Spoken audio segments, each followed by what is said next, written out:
B'Shem Hashem Na'aseh v'Natzliach, Shiur Torah, Bruchim Habayim. We're back here on our Tuesday night Jewish Intimacy series.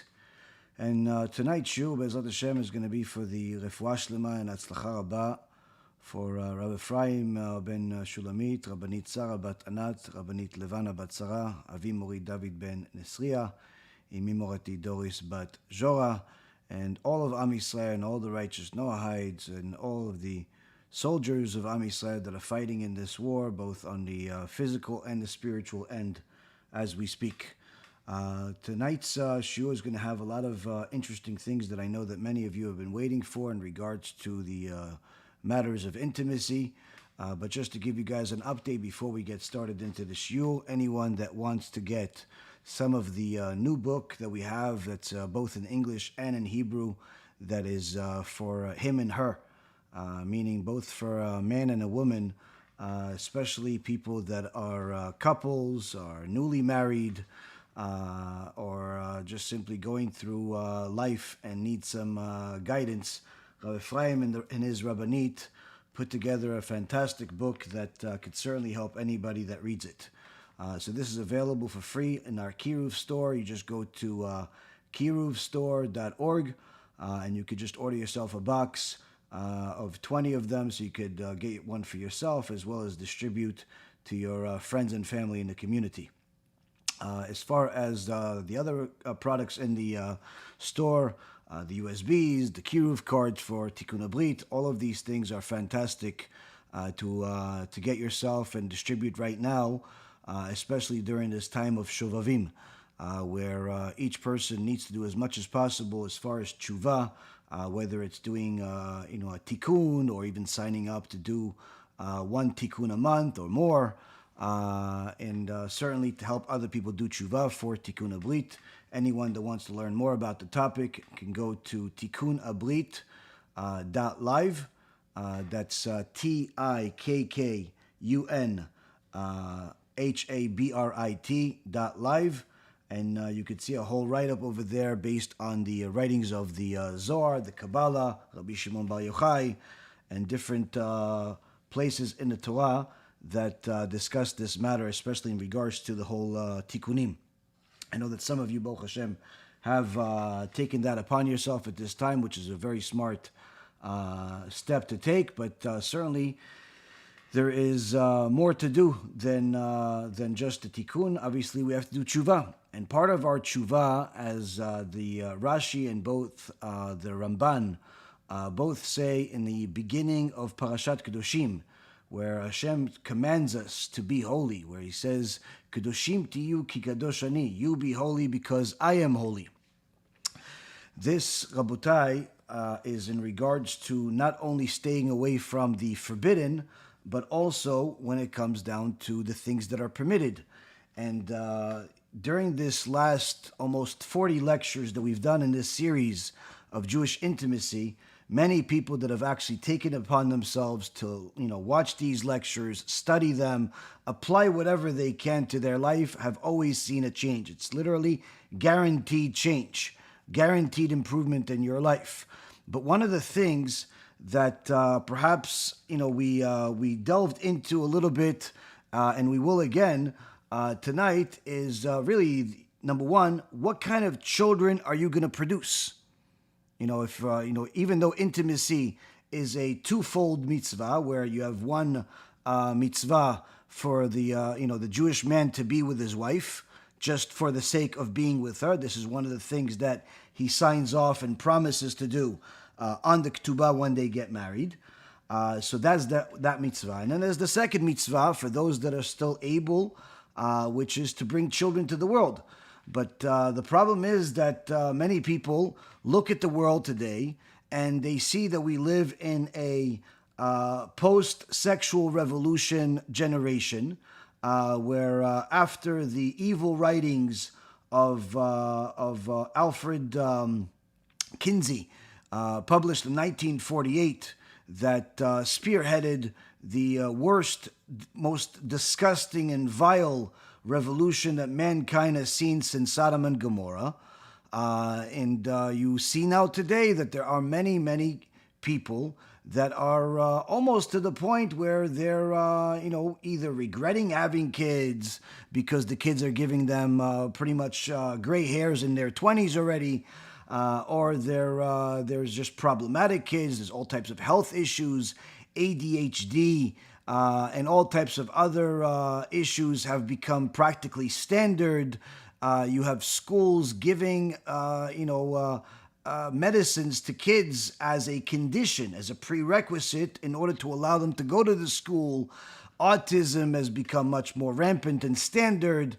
Now, what does this all have to do with Alfred, Kinsey, Machshimo, and the sexual revolution? And needless to say, what does that have to do with Jewish intimacy?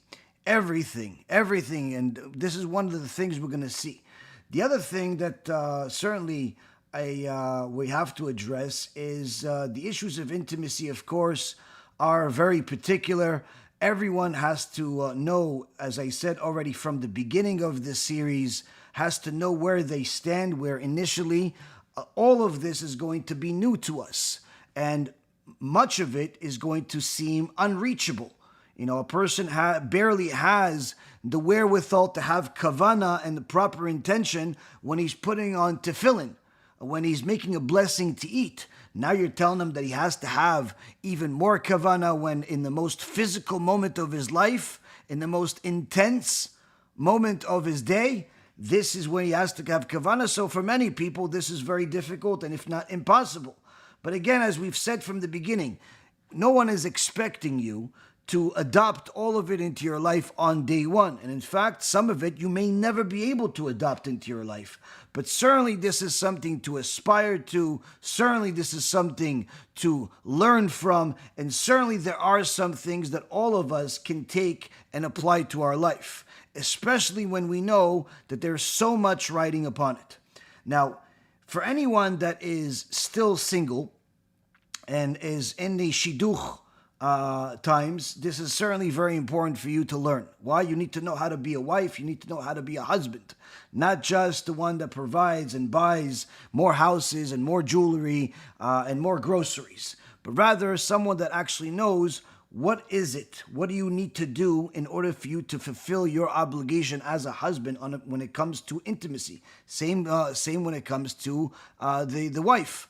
Secondly, a person needs to understand that while everything is allowed so long as the seed goes into the reproductive organ, there are also levels that a person can elevate themselves in order to not make it so animalistic, if you will. Really do things that are more for the sake of heaven. And again, everyone in their level. So the Ramban has taken us on this extraordinary journey of holiness, but of course we always have to remember that if we have not done the prerequisite, which we've discussed over the last month more extensively than we have in the last year or so, which is in regards to the issues of morality, protecting your BEIT, being modest. A person obviously has to run away from, things that are immoral, whether it be wasting seed or promiscuity or any of those things. If a person is still promiscuous, whether with self or with others, if a person is still walking around immodest, if a person is still saying and listening to vile things, then full of swear words, then certainly none of this is going to be possible for you. You're not going to be able to reach any level of holiness. And in fact, you should stay tuned to hear some of the consequences of what would happen. Why? Because anytime you just tell people that you need to do X, Y, Z, if you don't really give them any type of motivation, whether on the good side or the negative side, then you leave them pretty much up to their own, logic to decide whether they want to take this on or not. Now, if you only tell them the good parts of something, a person could easily choose to simply say, listen, I like the good that would come from this, but it's just not worth it for me. Why? It's too hard. It takes too much time. It's too expensive, or whatever the case is for whatever matter you're talking about. On the other hand, when you tell people the consequences that are negative, if they don't do what they're being told to do and what they're being taught to do, or even just simply recommended to do. And they realize that if they don't do this, then there is going to be dire consequences. And those consequences are much more significant than they even thought possible. In fact, those consequences are inevitable in some cases, and many people simply don't consider them. Just like, the people that consider, chasing money to be their number one objective in life, not realizing that zealousness for money, for wealth, for success, may very well be good in the business world, but in the spiritual end, it's almost guaranteed that you're going to be destroying yourself, as many have before you and many will after you. Why? Because everything comes at a price. Even for people that are extraordinarily holy, like the Kabbalist. We know one particular Kabbalist that, as I've told you guys short stories about him in the past, where he literally deals with Kabbalah Ma'asit, is an extraordinary holy person. He's the one that we got a very, very special mezuzah from. It's one of a kind. It's never been written before. We've been trying to convince him to do another one or a few. Perhaps we have some special students that would want one of those, but we have another Mekubal that does our mezuzot, but they are certainly on a lower level just because of what it takes to write this special mezuzah. But anyway, one of the reasons why this mezuzah or kameot or different things that he deals with, he had to stop for some time, is because the higher you get when it comes to the mystical aspects of Torah, the more you make yourself susceptible to major damage. Hence the reason why there were major tragedies in all of the Mekubalim's lives, whether it's, their children dying, their wives, major crisis, health issues. There's no end to the horror stories that was, in essence, the price they had to pay. They still thought it'd be worth it. It's something that was deeply rooted within their neshama. But as I mentioned, as I talked to this one particular tzaddik, where he said he had to stop because there would be certainly things that were just too pricey, much more than just money. So the point being is that when a person understands that everything that they do comes with a price, and then they could make an educated decision of whether that price is worth it or not. But so long as a person walks around ignorant and like a blind man in darkness, and not realizing that each and every single action that they take has consequences, especially the dear consequences, then unfortunately they'll be unpleasantly surprised in their life, and this is something that has become standard. So the Iggeret HaKodesh is taking us on this journey to let us know the importance of sanctifying ourselves during the moments of intimacy, in preparation for intimacy. And of course, the Ramban is not just coming here and telling us, listen, you should do all of these things because I think it's a good idea.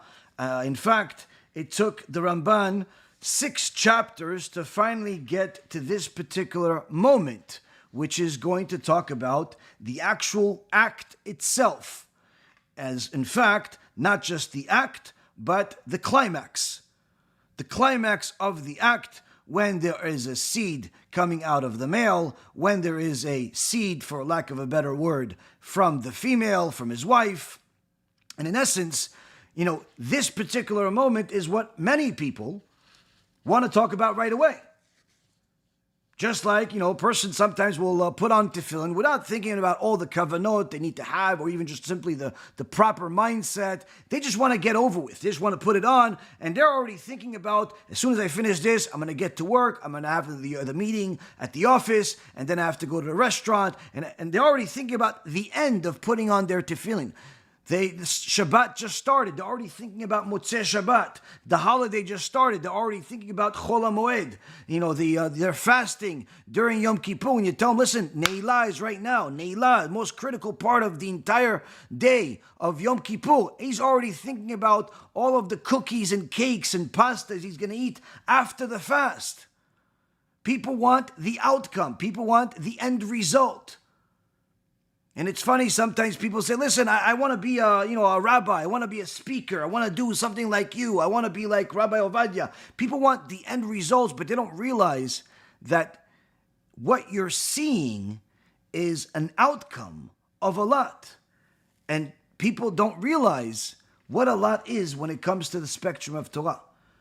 And to give you just some food for thought, when people tell me that they've learned a lot of Torah and they're proud of themselves, or at the very least they want you to be proud of them, and they try to flex their muscles, telling you how they read all of these books 99 out of 100 times, and I would say 99 out of 100 times just simply because I haven't met the whole world, but pretty much every single person I've met that has done such a thing usually is a lot smarter in their own eyes than they are in reality, is a lot more learned in their eyes than they are in reality. And this is not necessarily always because of arrogance. This is not necessarily always because of evil intent. It's just simply because of ignorance of how big the Torah is.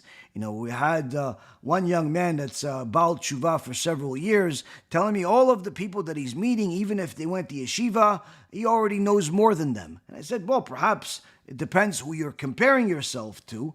If you're comparing yourself to people that are modern and, attend yeshiva just for, in order to stay away from intermarriage, then, you're comparing yourself to people that are not exactly the best representation of what a yeshiva institution is supposed to do. If you compare yourself to some of the higher level yeshivot in Israel, even in America, in Lakewood, in Monsey, places where there are serious learners, I can show you some of our own Talmidim. At our event, we had several dozen young boys that are below the age of 13 that completed the entire Shas Mishnah in a single year. One kid finished it in 6 months. Have you completed the Shas Mishnah? No, not yet. I have dozens of Bachurim, Avrechim, that completed the entire Shas Bavli in a single year. Have you completed the Shas Bavli? No. We have young kids that have completed the entire Shas Bavli at 15, 16 years old. So if you're comparing yourself to them, there's really nothing to compare. Perhaps you know a lot from the lectures, perhaps you're a good person, but as far as to say that you already know as much as you think you know, you have to know where you stand because you're not realizing how big the Torah is. Same went with somebody else that, this first person understood it and took it in a very positive way, and Baruch HaShem for that. But there are sometimes that people take this type of reality check in a very offensive way or very defensive, where one particular person told me, listen, I know all of this, I completed this, I read the entire Ramban, let's relax. Do you even know all of the Ramban's work? Because he assumes, because he bought some books that have commentary by the Ramban on the Chumash, he assumes he knows the entire Ramban. He read the Iggeret Ramban, the little short letter that the Ramban wrote to his letter, full of Kedusha, full of Mussar, that we did a whole series on, and he figures he read the whole Ramban. But Rabotai Yekarim, the Ramban was one of the few Rishonim that literally wrote about everything. Dozens and dozens of Sfarim. And they're not all just simple Mussar that you could easily apply to your life, where if you look at some of the Ramban's commentaries, you have the commentary on the Chumash, commentary on the Talmud, but you also have his responses, whether it's the Mishpatei HaCherem, or the Ilchot Bdika, or it's the Torah Ta'adam. These are different responses that you literally have to toil over for years just to understand what's even being written there. If you're looking at his defense of Rav Shimon Kayara or Rav Alfasi, the Milchamot HaShem. The Milchamot HaShem was one of the monumental works of the time and of the Ramban's life. The Sefer HaZchut, the Sefer HaSagot. These are some of the works that many people have never even heard of, unless they're Talmidei Chachamim that have literally dedicated years and years of their life to learning just the Ramban. Needless to say, the rest of the Torah. His drashot, his Sefer HaGeulah, Iggeret Mussar, Iggeret HaChemda, the Vikuach, which is the debate with the with Pablo Cristiani in Barcelona, his commentary on Sefer Job, the Sefer Iyov, his biur and a pirush on the Torah, and of course the Iggeret HaKodesh. So you're talking about literally dozens and dozens of volumes that the average person is not aware of. Now, why am I telling you all of this?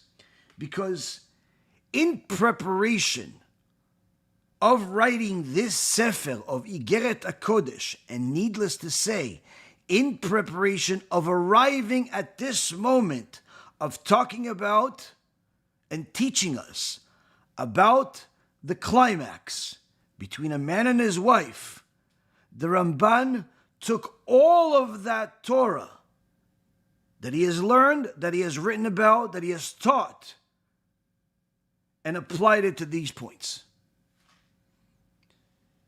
Now, we cannot just go and learn all of the Ramban's Torah before we go to this point in reality. But at the very least, when a person understands how much goes into this, how much thought, how much wisdom goes into this, they'll understand that just simply turning it into a something that you think is easy to do, or needless to say, something you should ignore, is not the wisest thing in the world to do. So the Ramban here tells us, to summarize, when you have inspected yourself to ensure that you are properly ready for marital union, see that your wife's mind is in agreement with yours. Here the Ramban is telling us that a person needs to know that intimacy is something you have to prepare for. There are some people that are very dedicated to Kedusha that literally pray before they actually take the act. She'll read some Tehillim, he'll read some Torah, he'll pray, he'll also read Tehillim. They'll pray a little bit. It's not like the filthy movies that are out there that are the outcome of the work of pedophiles like Alfred Kinsey that that's motivating them. But rather, they know that they're about to take something very serious on. Now, it's not something that is supposed to minimize the excitement and the pleasure. Quite the opposite. But a person needs to know that if they want to attain Kedusha, it cannot be purely based on the physicality, purely based on the lust, purely based on the physical need and desire. There has to be more. And here says the Ramban, you have to check yourself and ensure that you're ready. Number one, you're physically ready. You haven't eaten anything inappropriate that would actually cause you to have difficulty with performance. You haven't eaten anything that you shouldn't eat for different reasons that we discussed early in the series. You have obviously kept your hygiene at par, and you're not one of these people that's a walking garbage pail. You're not going to disgust her. You're not going to disgust him. All of these things have to certainly be taken into consideration. But also, in addition to all of the hygiene, in addition to the physical aspect of it, and the capabilities of a person, the Ramban is telling us, see that your wife's mind is in agreement. Meaning, she has to be willing. She has to be willing. You can't force it upon your wife. Now, of course, if you're married for long enough, you're never always going to be on the same page at the same time. There are certainly going to be times where one is in the mood while the other is not. But certainly, that doesn't mean that just because someone is not in the mood at the same time that the other is, then that's a no-go and that's it, closed doors. No, you inspire each other to get into the mood by realizing there's more to it than just a physicality, by realizing that they're not alone in this relationship, by realizing that it's not always possible to be on the same page. And therefore, a good woman is going to find a way to be together with our husband. And a good husband is going to find a way to be together with his wife when they desire, when they're in the mood, and get themselves there, even if they're not at their best. They could certainly get to a better place than simply saying no and creating some type of fake headache, or creating some type of fake tired, or creating some type of excuse where, in so many words, you have to wait a whole month until you have an opportunity to be together. Some people don't realize how damaging these types of things are, where, before you know it, if you've made enough excuses to postpone intimacy, eventually you become accustomed to it, where one of the people just simply becomes self-conscious about it, where she doesn't want to ask anymore, she doesn't want to talk about it anymore, she doesn't want to be it together anymore, and she suffers inside, which could literally lead her to simply just no longer desire her husband. They become roommates, and vice versa. He is been rejected so many times that he simply no longer asks. He just finds another way, another inappropriate way to satisfy himself, not realizing that this is not only destroying his eternity, it's also destroying his marriage. And now the only parts that he has left with this relationship is that he lives in the same house. So what ends up happening is that all of the frustrations of living with somebody, of disagreeing with somebody, of going through life troubles with somebody is the only thing that they have left. Hence the reason why they're constantly fighting. Hence the reason why they simply do not get along. Because there's nothing that brings them together physically and emotionally, and needless to say, bringing them together spiritually. You're not going to have a spiritual connection if your only connection is when he or you say Divrei Torah on Shabbat. It's simply not enough. Intimacy is a very important part of Jewish marriage, and every marriage for that sake. So the Ramban is telling us that once you've determined that you are properly ready for that marital union, and your wife's mind is in agreement with yours, we can move forward. Know this: when you unite with her, do not rush to arouse your desire until your wife's mind enters along with her on the path of love, and let her climax first, so that her seed be the matter and your seed be the form. Here the Ramban is telling us not just a secret to having a successful intimate act, having something that certainly is going to be something that you'd want to repeat, something that you want to build on, something that's going to be certainly much more pleasant for both parties. But he's also giving us a secret from the Torah of the true ladies first.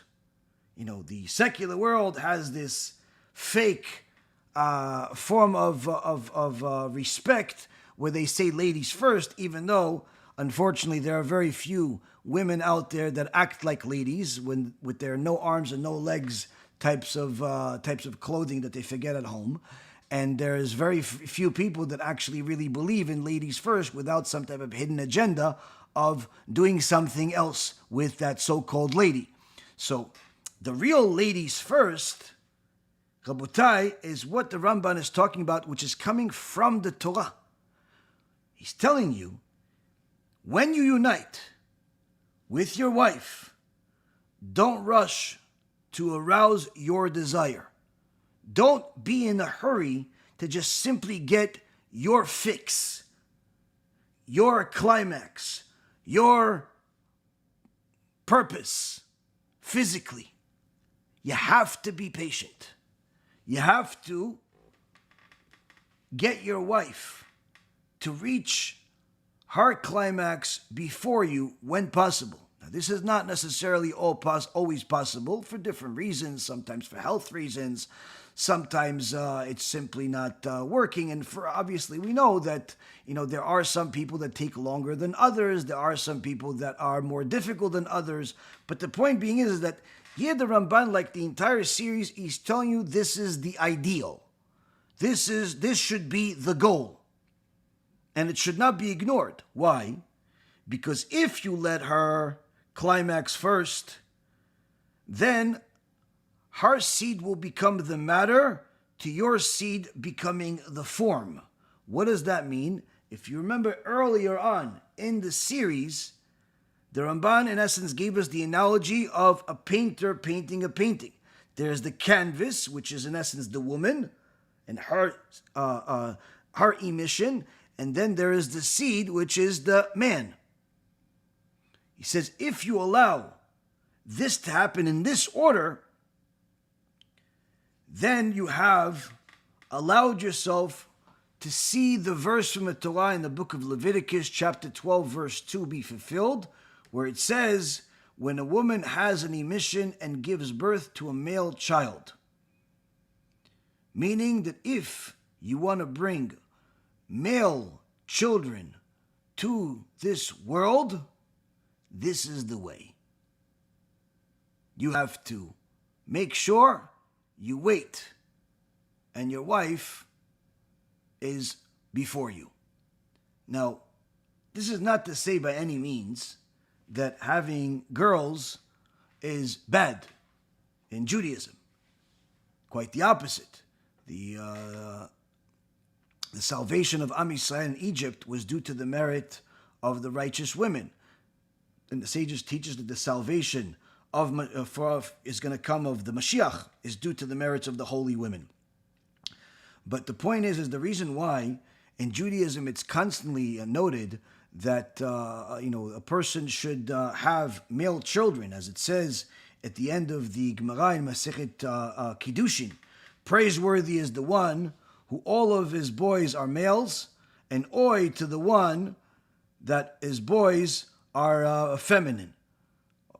So on one end, the basic meaning is the fact that if he has boys, if he has male children, then those male children are subject to fulfilling many more mitzvot than the women are. In essence, they are soldiers that have many more responsibilities to serve their Creator, whether it's praying in the morning and in the afternoon and then at night, versus only one time a day, putting on tefillin, learning Torah every single day, brit milah, protecting their brit, all of these different mitzvot that only the men are responsible for.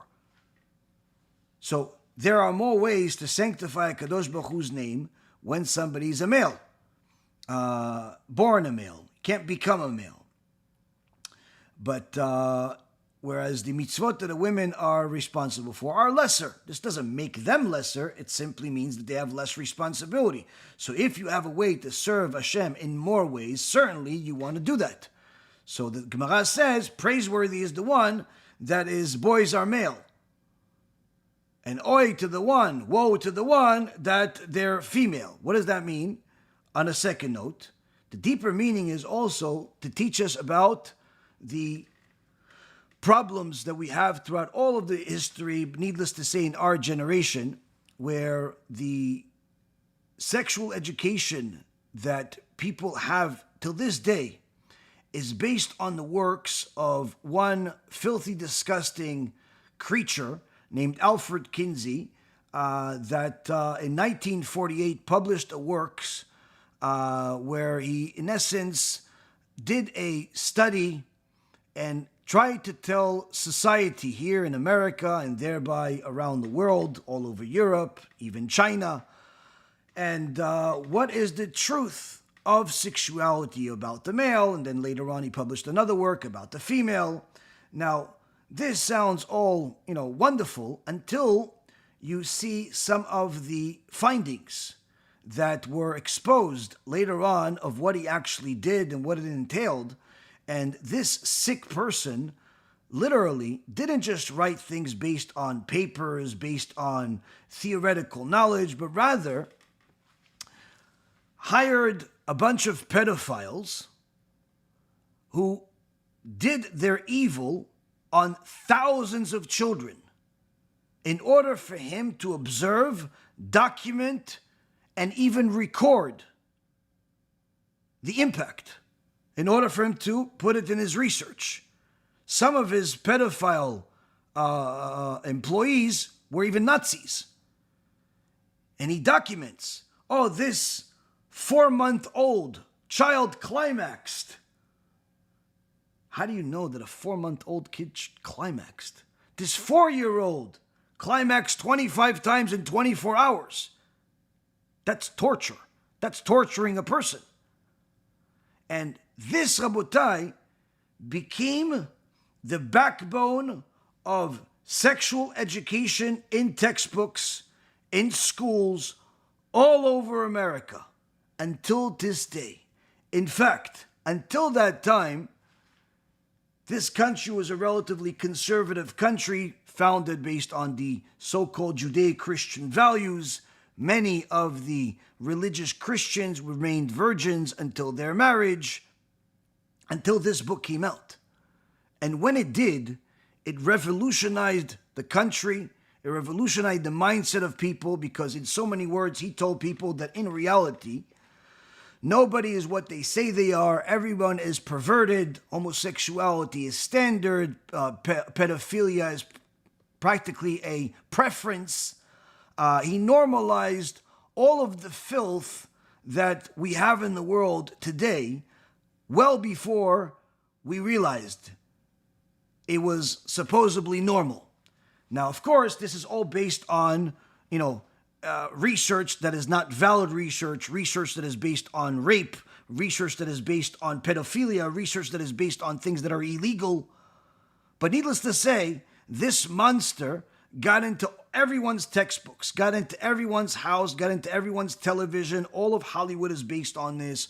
The pornography spearheaded from this. And in fact, one of the most devoted students to Kinsey was a young man that was a virgin, that had some self-respect until he read this book, and he decided that now that he knows the so-called truth about human sexuality, he's going to be the so-called flag, the banner boy for Kinsey.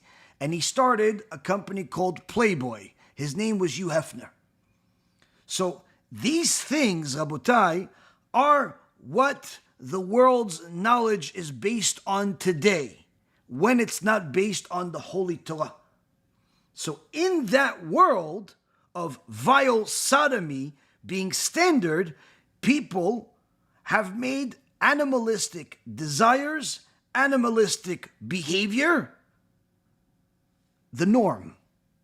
So when you tell them that when you unite with your wife, let her climax first for this higher purpose, this negates the mindset and the normalcy of society.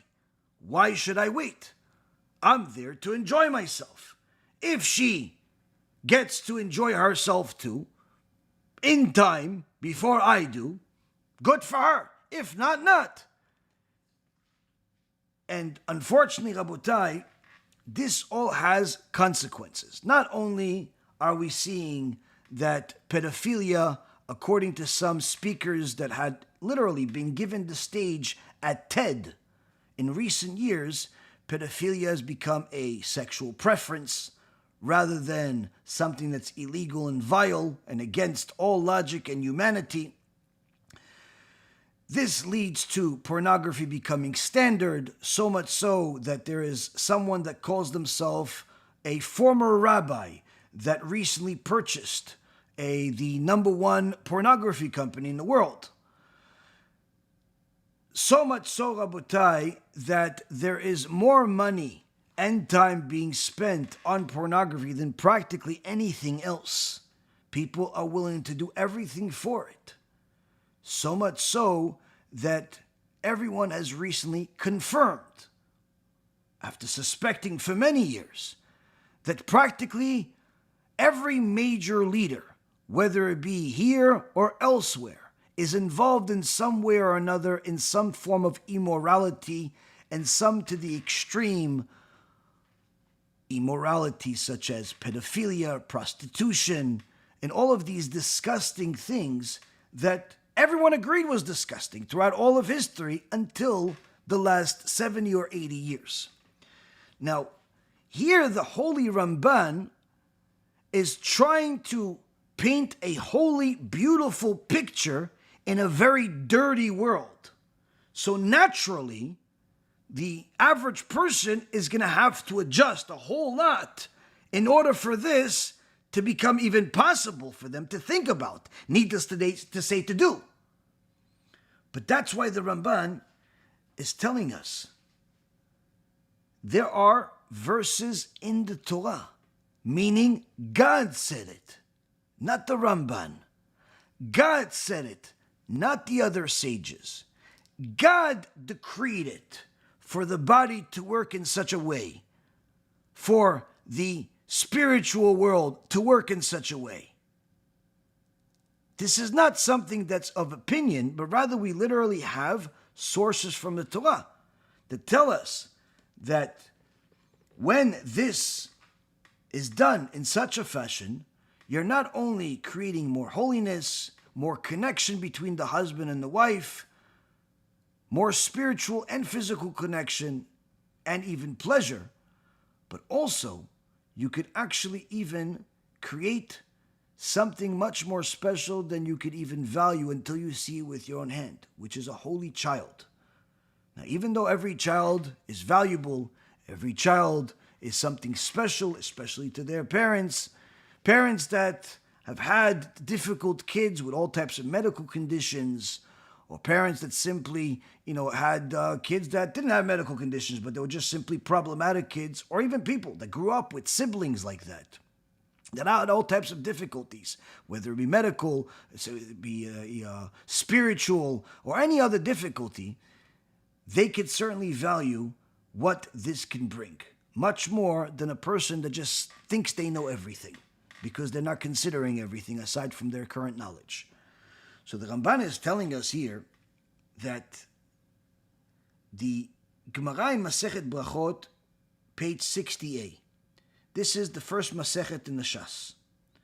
But also the Gemara in Masechet Nida, in page 25b and also in page 31a, says that a woman who releases seed first bring boys to the world. If a man releases his seed first, then a female comes to the world.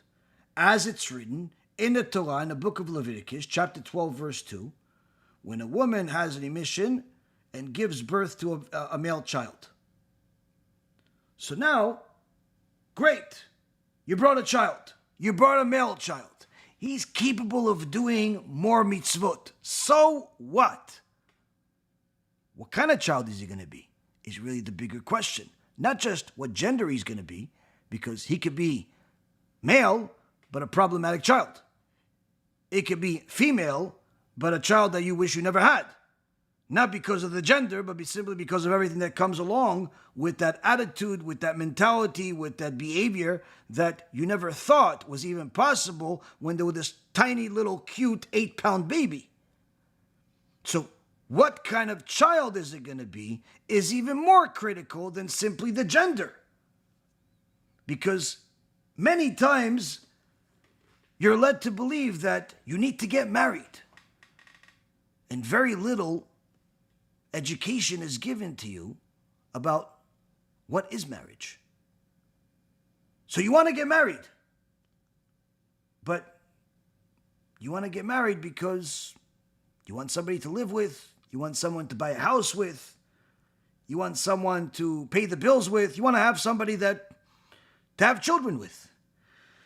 But if that marriage is following the ADHD generation, the post-sexual revolution generation, the immorality generation, then that marriage is much more likely to be unholy than holy, which means that it's more likely to be a divorce, it's more likely to be a marriage full of fights, more likely to be a marriage full of different types of problems, more likely to be a marriage that, at the best case scenario, you're decent roommates. That's not an ideal marriage, and if someone were to tell you this will be your marriage 15 years before you got into it, you would say, listen, I'd rather just stay single.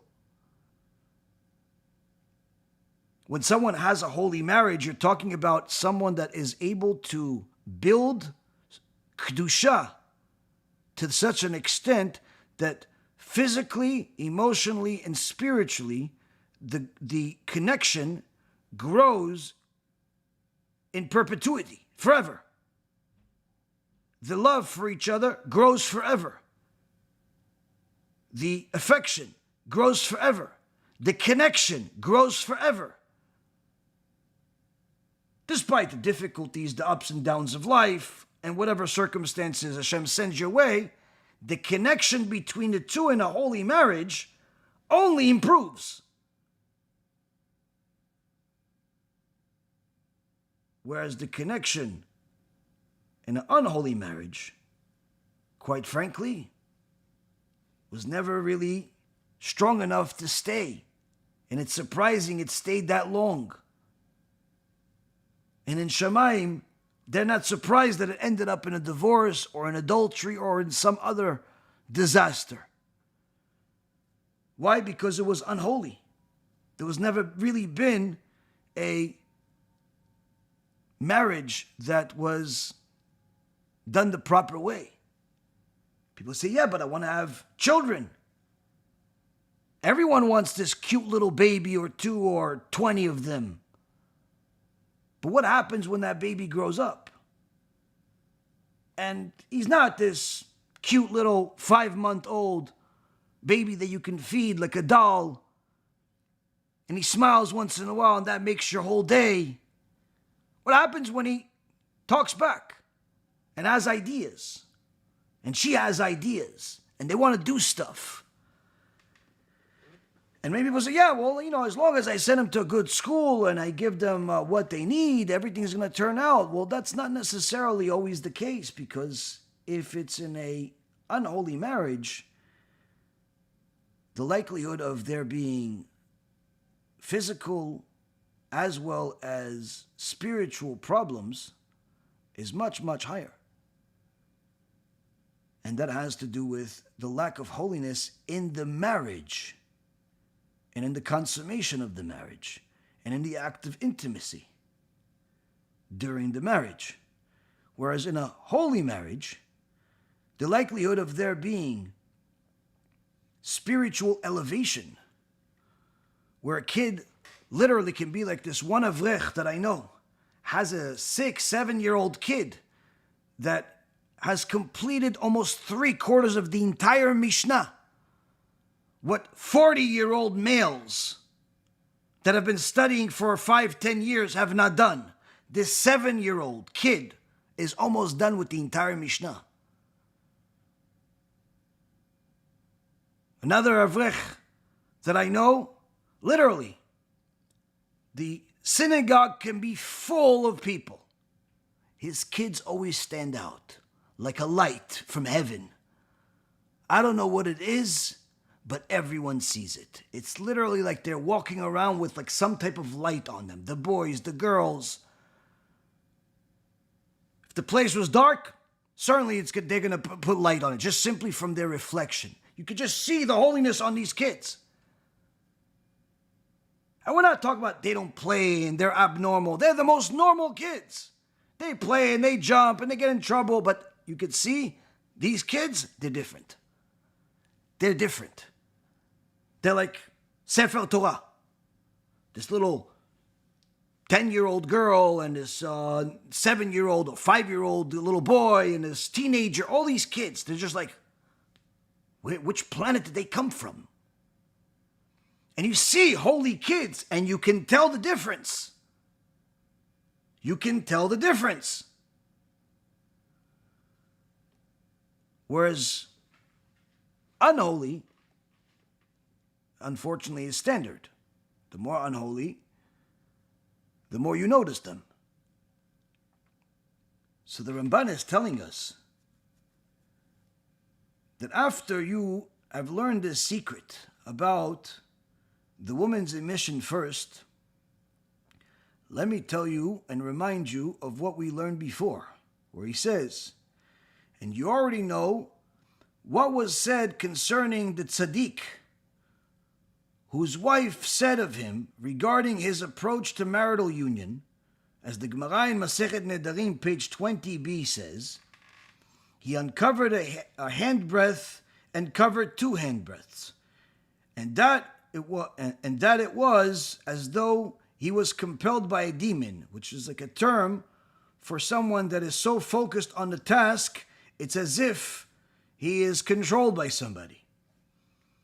And that's not to say that he didn't intend it for pleasure of the intercourse alone, but rather that he was in his eyes like one who is performing a deed, a commandment, that is not of his own desire, but rather that is the responsibility imposed upon him to fulfill the virtue of the commandment concerning her conjugal rights that's mentioned in the book of Exodus, chapter 21, verse 10.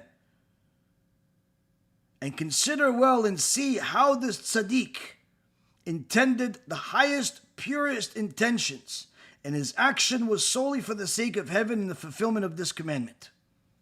And therefore he brought forth beautiful and decent children, and thus it will be for all who do everything that is related to the union for the sake of heaven. Here the Ramban gives us literally the secret of success. A person could think, listen, I want to be successful, so I'm going to do whatever I can to make a fortune. Well, you know that there are many people that try to do the same exact thing and didn't succeed. In fact, there are even many people that succeeded in attaining the fortune and it turned into a curse, where all of their relationships became fake, all of their life became simply dependent on material, and in essence, the success was a failure. So if you determine your success by, I want to be a winner, I want to be a billionaire, I want to surround myself by billionaires, you're not realizing the price that you're going to pay for that. Because the more connected you are to materialism, the further you're going to be from God, even if you are observant of Torah and mitzvot. Even if you're observant of Torah and mitzvot. Now, the Chachamim gave us countless examples of different types of people, different types of mindsets, and tried to give us some food for thought of how we're going to live our life. Here the Ramban is telling us, if you want to have success, then the first priority you have to have is knowing that there is a consequence to your actions. There are going to be fruits that come from you, whether you intend for them to or not. The quality of those fruits, the significance of those consequences and how it impacts you, that is based on how you act. Fruits will come out, whether they're rotten or they're beautiful, like Hashem's original creation. That's based on you. That's based on what's in your mind and how you manage your life, how you manage your body. The more connected you are to materialism, whether it be lust, food, money, and all types of things, the more you can pretty much guarantee yourself that you are distancing yourself away from spiritual success. Why? It's inevitable that the closer you are to materialism, the further you are from God. The further you are from spiritual success. So you may be able to do good things with the money you have, But that will come at a very, very dear price. And that's also never really sure, never really certain like people planned to originally.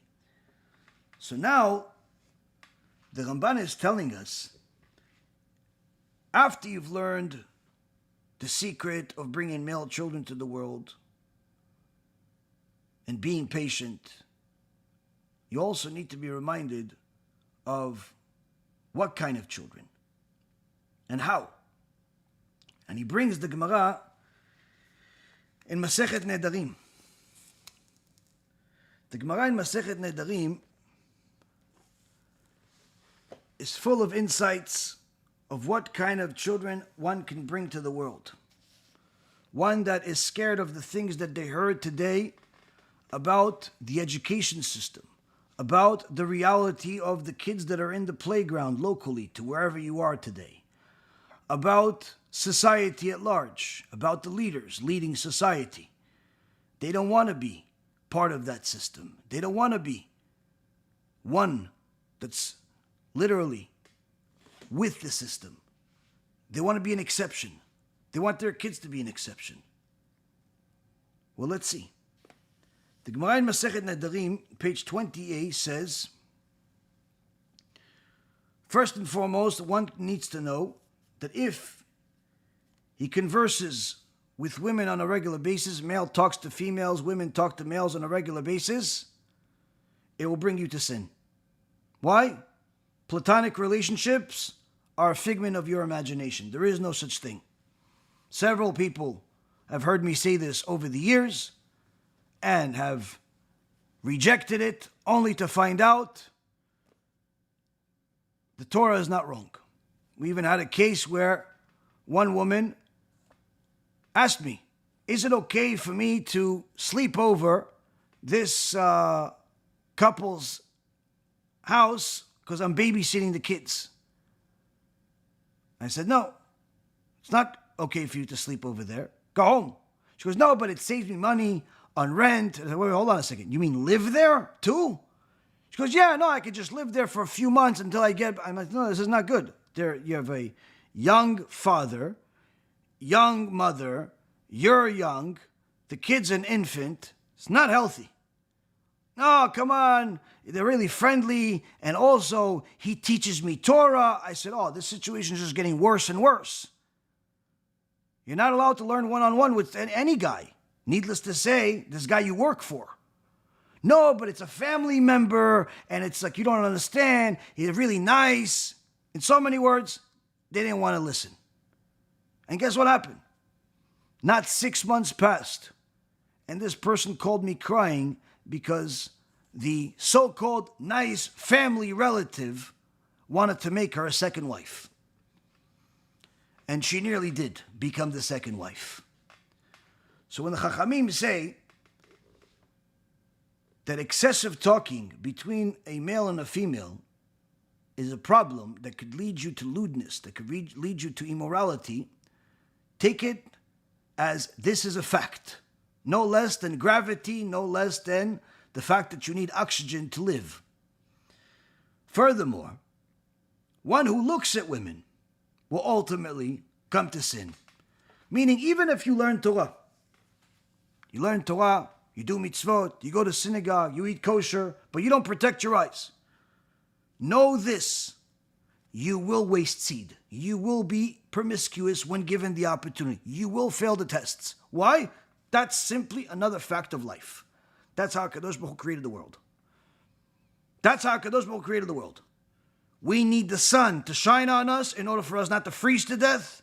We also need the sun to keep a distance enough from us so we don't freeze and we don't get too hot and get dry. Same thing. You look at women, you'll make sins. You'll make sins.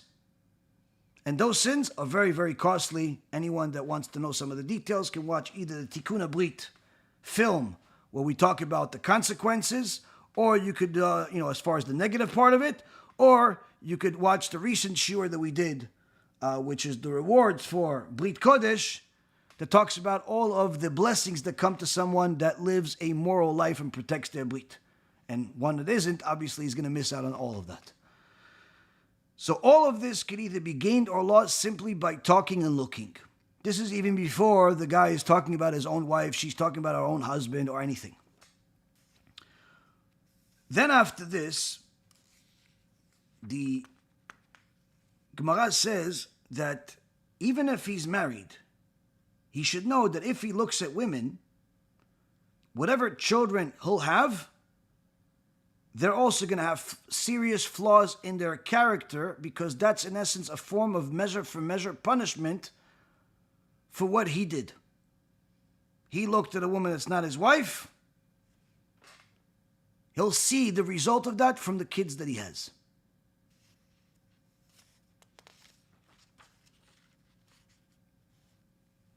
Now, Rabbi Yochanan ben Devai says a few things that explain a lot of what happened after the so-called sexual revolution 70, 80 years ago. Only difference is that Rabbi Yochanan has said this already 2,000 years ago. And he says as follows. The Malachei HaSharet spoke to him. Meaning, this is not something he read in a book. This is him having conversations with special angels of HaKadosh Baruch Hu. And they told me these 4 things. I asked them, why are there lame people?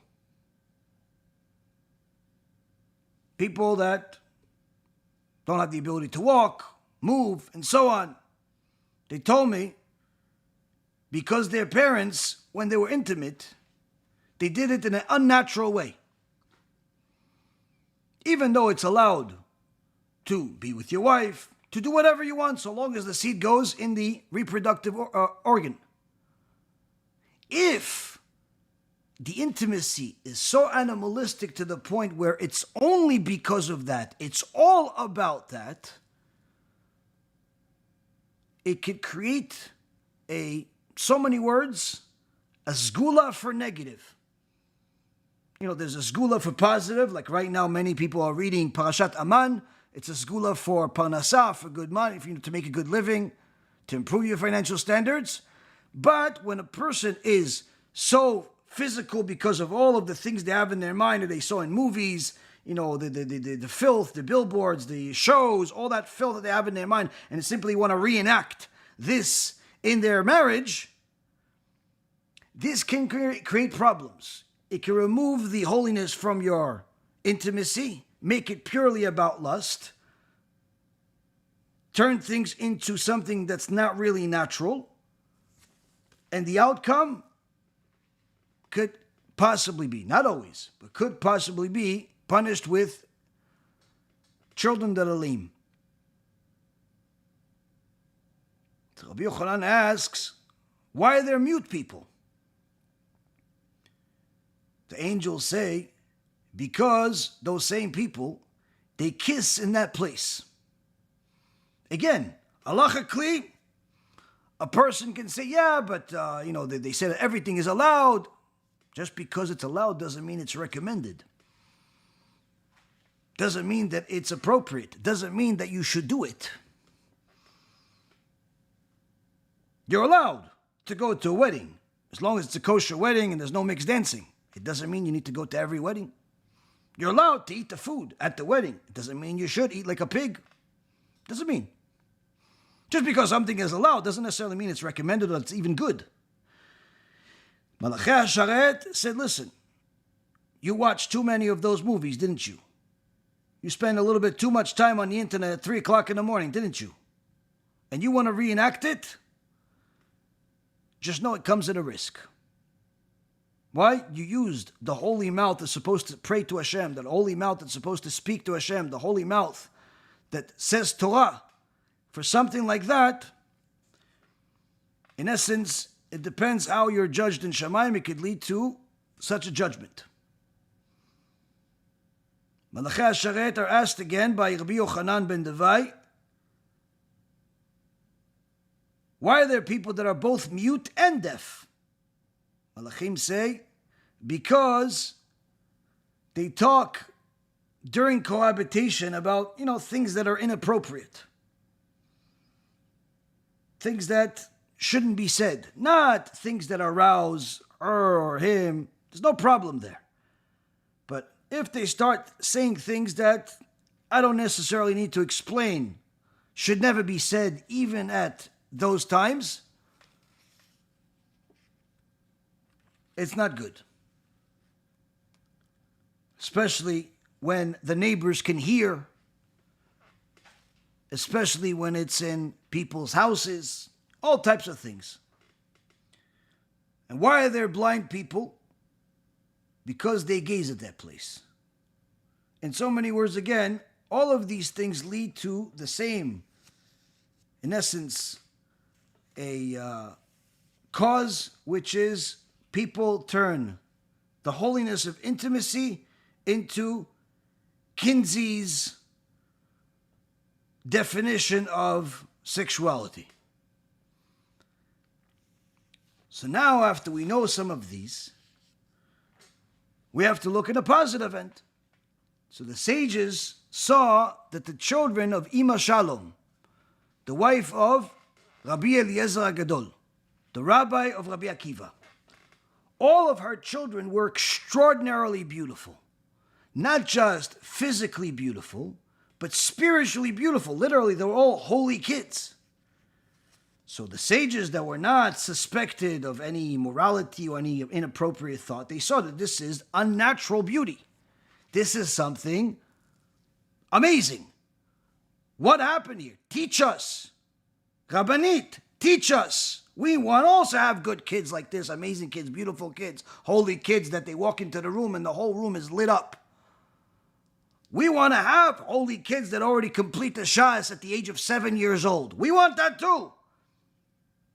She says to them, it's all because of my husband. Obviously, she was tzadikah and she was tsnuah and she, modest and she, obviously. But the old lady here is saying to them, that's already an obligation on me. My husband did something above and beyond his obligation. His modesty, his kedusha went above and beyond the obligation. Where when he would be with his wife, he would only reveal a small part of her body at a time. Now, of course, the halacha is that when a man is together with his wife, they're supposed to be completely revealed. Unless the wife consents that it's okay if it's not fully revealed.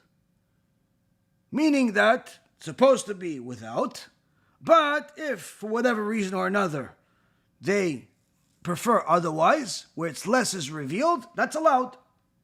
As long as it's in agreement with both.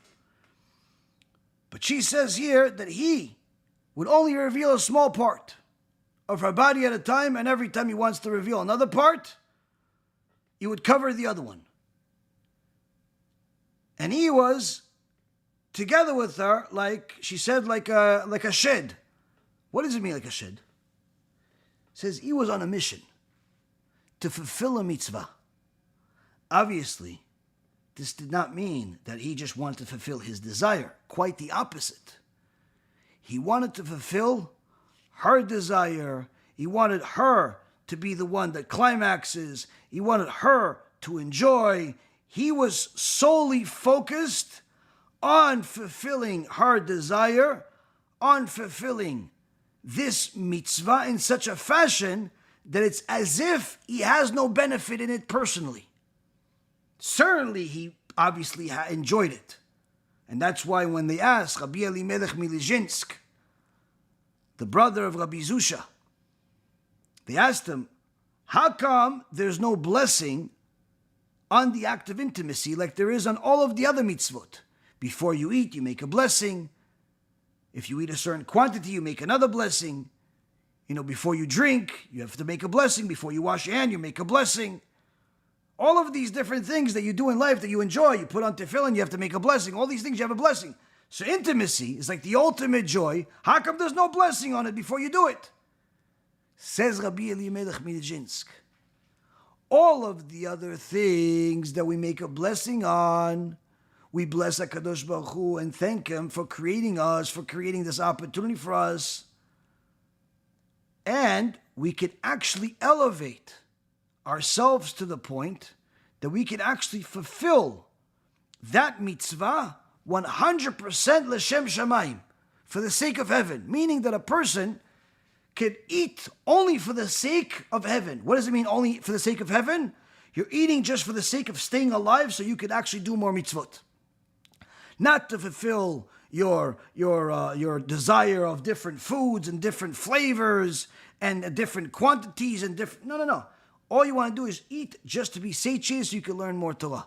You could be like Arav Matzliach Mazuz, alav shalom, that his whole life he never drank cold water. Why? He says that's an unnecessary desire. Why do I need cold water? Why do I need that extra joy in this life? It could be the hottest day in the world, in the middle of Tripoli. Water, room temperature. No cold water. Why? Cold water is an extra plus, an extra desire. For what do I need it for? What do I need this extra pleasure for? Now again, we're not at that level.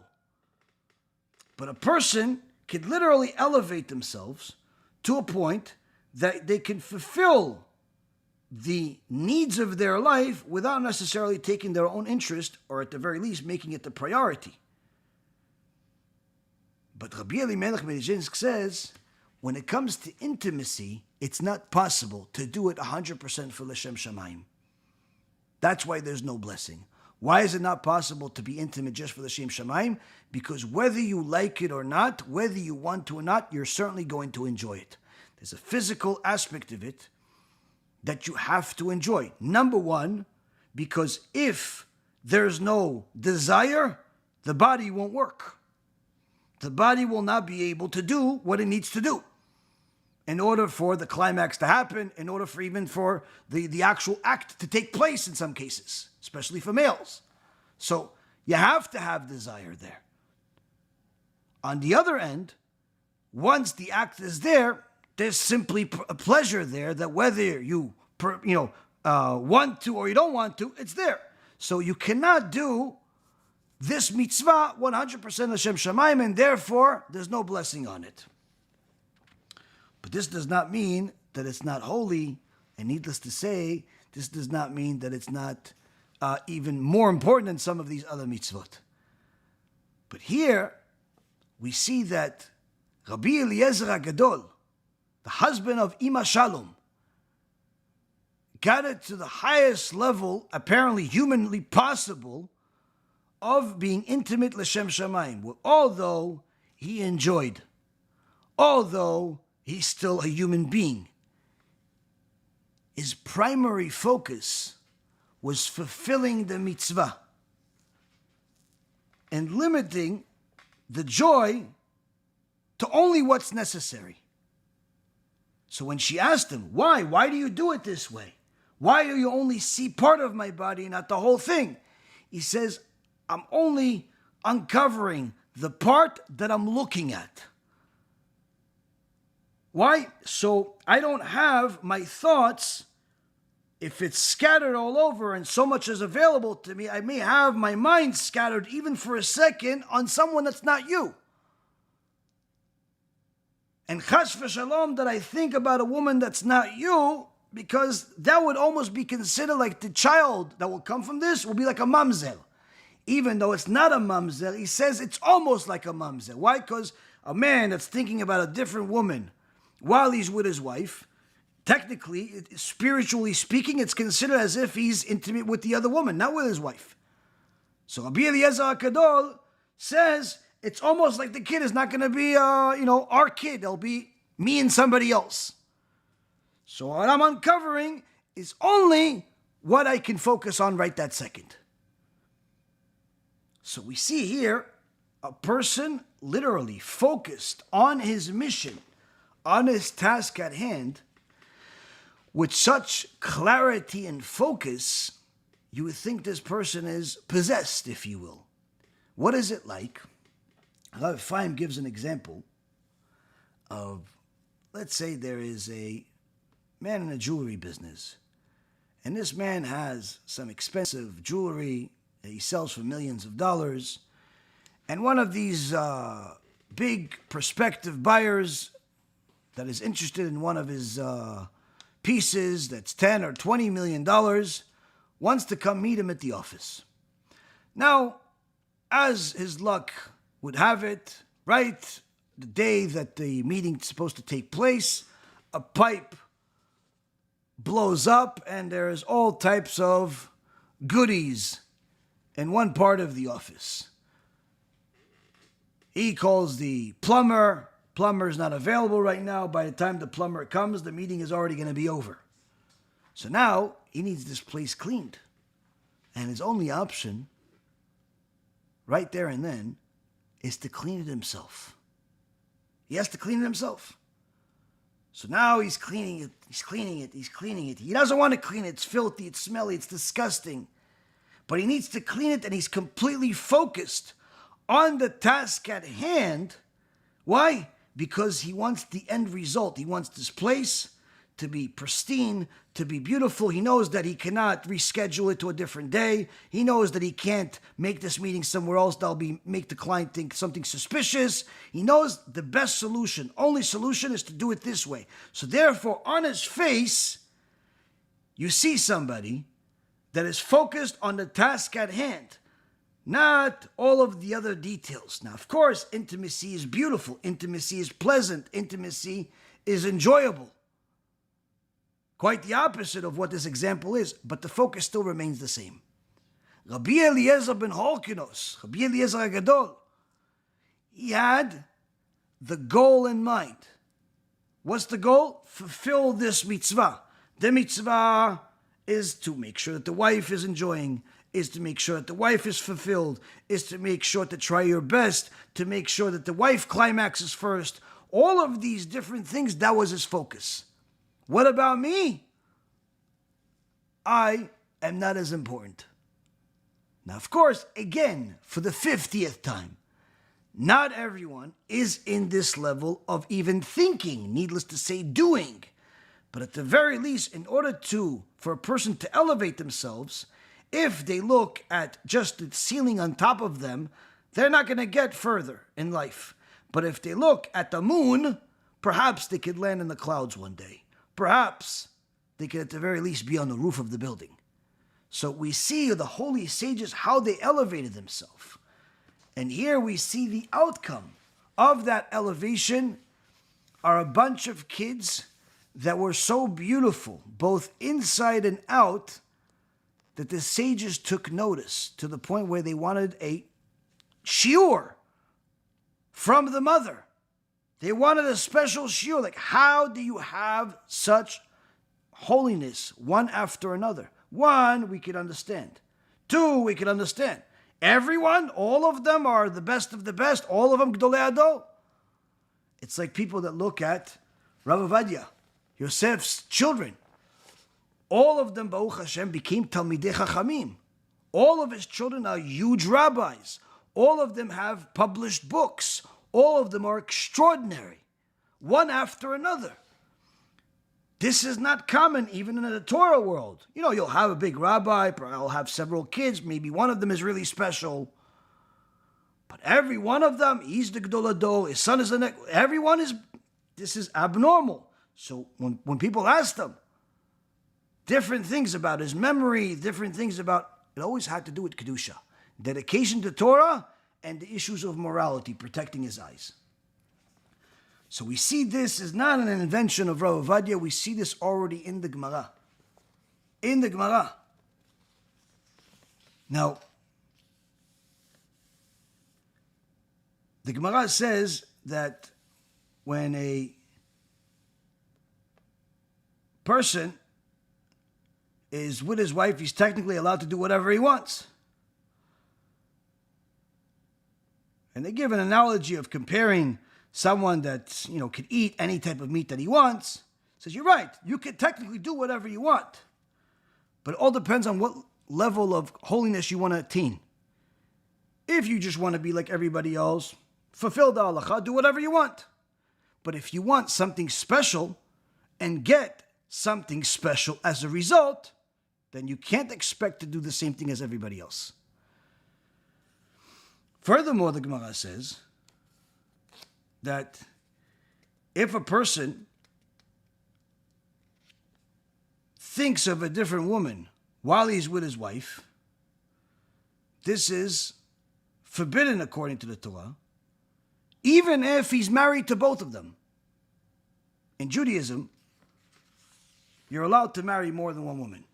Even though this is not common or practiced today anymore, for the world of the Ashkenazim, they already have a decree for the last 1,000 years by Rabbeinu Gershom.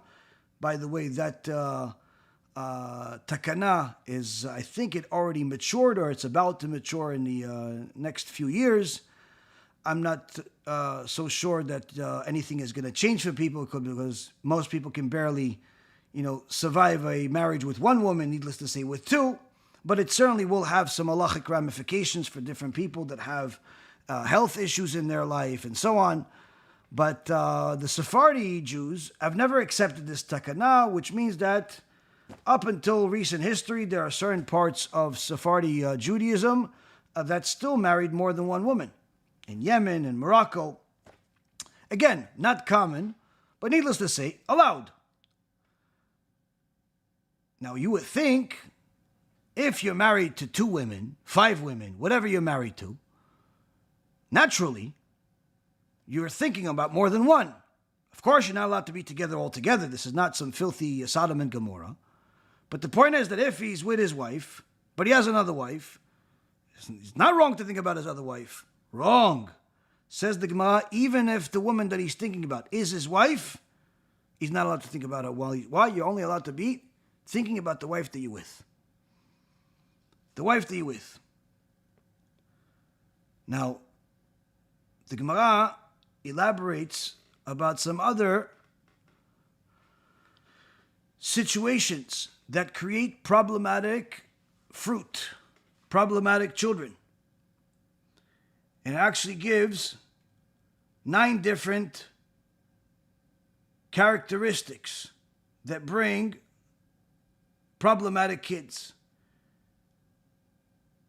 Kids that have bad manners, bad midot, a wicked neshama that is going to have a very difficult time praying to HaShem or observing mitzvot, a neshama that is deformed in other ways. He thinks she's a she thinks he's a he. All of these different things, they don't just happen for no reason. So the Gemara says, you want to make sure that you've pretty much checked all the boxes to ensure that you don't have any of these issues. Make sure you don't do what we spoke about before, but also here even more so, because this is easily applicable to everyone. Much more than before. So what does it say? Children of fear, children of forced woman, children of hatred. Meaning, children of fear is if, let's say, the husband just scares her constantly, and he's one of these bullies in the house where everyone is scared to do anything, to the point that she is feels like she has to be with him, even if she doesn't want to be. Children of forced woman. This is something similar, but even worse, where he forces himself upon her, like a rape of his own wife. Children of a hated woman. This is a guy that thinks about other girls. He thinks about other women while he's with his wife. It's considered as if he hates his wife. Children of an excommunicated man. He's on cherem. He's on excommunication from the community, either because he is a heretic or he's a someone that brought Jewish people to the authorities. He's in excommunication for a different reason. According to the sages, he's not allowed to be together even with his wife intimately until he fixes the situation. If he is, bad things will happen, spiritually speaking. Children of an exchanged woman. What's an exchanged woman? This is a husband that married 2 wives and thought about one while he's with the other. Like we said before, it's forbidden.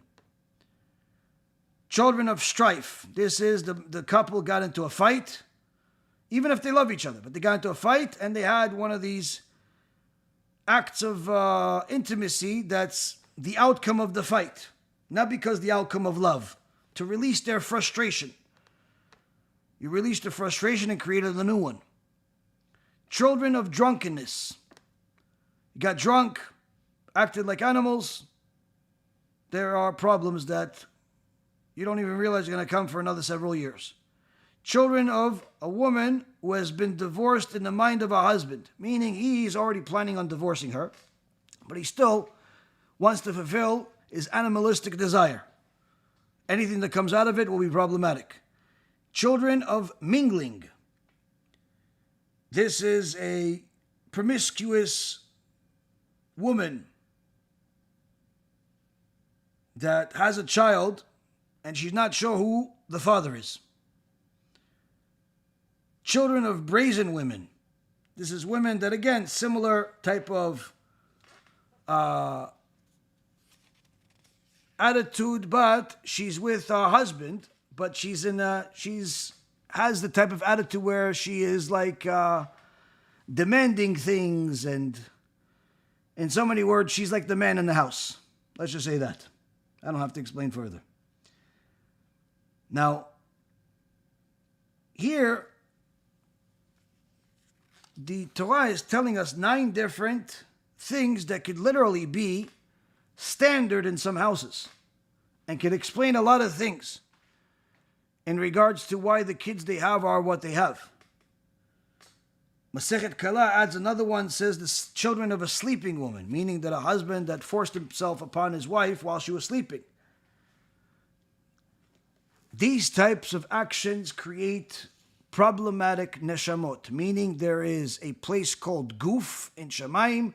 All the neshamot are there. There are good sections, bad sections, problematic sections, righteous section, wicked section, all types of sections, departments.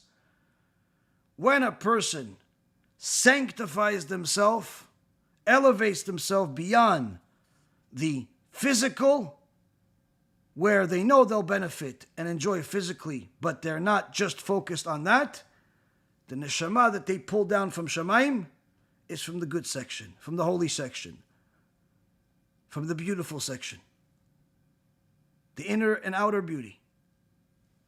When someone completely ignores the words of the sages as fairy tale, as nonsense, as irrelevant, as I'm going to do whatever I want to do type of attitude, then do not be surprised if your child fits into society perfectly, but not in a positive way that you would have hoped.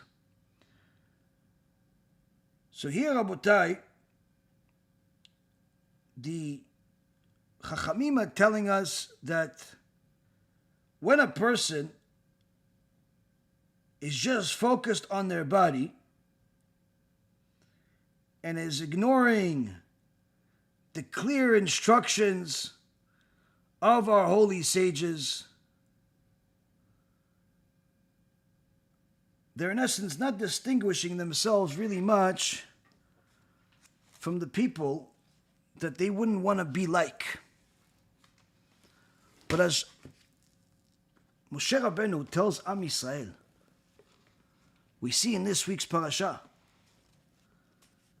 multiple times, Am Yisrael is said to be crying out.